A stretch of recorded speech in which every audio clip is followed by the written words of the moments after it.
ఎంత దారుణంగా ఆలోచన చేశాయి అంటే, గత ప్రభుత్వాలు ఎంత దారుణంగా ఆలోచన చేశాయి అంటే, గతంలో మన రాష్ట్రంలో 100కి దాదాపు 30 మంది ఆడపిల్లలు 10వ తరగతి కూడా పూర్తి చేసిన పరిస్థితి లేదంటే ఆలోచన చేయమని అడుగుతా ఉన్నా. గత పాలకుల పాలనలో ఏ రకంగా ఇంత దారుణంగా వాళ్ళు ఆలోచన చేశారు అనంటే, వాస్తవాలు ఎలా ఉన్నా కూడా పట్టించుకోలేదు అనంటే, ఏకంగా 100 మంది పిల్లల్లో ఏకంగా 30 మంది ఆడపిల్లలు 10వ తరగతి కూడా పూర్తి చేసిన పరిస్థితి లేదు అనంటే, మన రాష్ట్రంలో ఇదొక్కటే కాకుండా మన రాష్ట్రంలో బాల్య వివాహాలున్నా గతంలో ఆపే పరిస్థితి కూడా లేదు అనంటే, మన రాష్ట్రంలో తల్లికి ఎన్నో ఆశలున్నా కూడా తన బిడ్డను వారి భవిష్యత్తును నిర్ణయించే ఆదాయం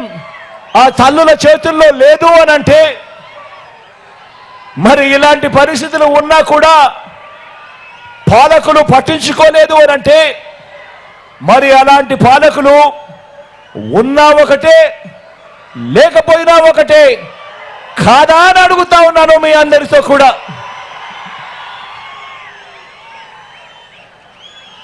నా కళ్ళతో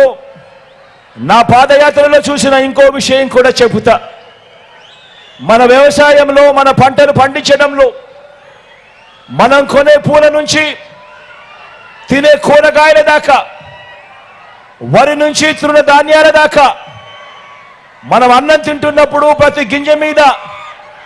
అది ఎవరి నోట్లోకి వెళ్తుంది, వెళ్ళాలి అన్నది భగవంతుడు రాస్తాడట.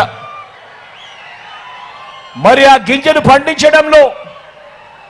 ఒక రైతు పాత్ర, ఒక కూలీ పాత్ర నా కళ్ళతో నేనే చూశా. ఆ ప్రతి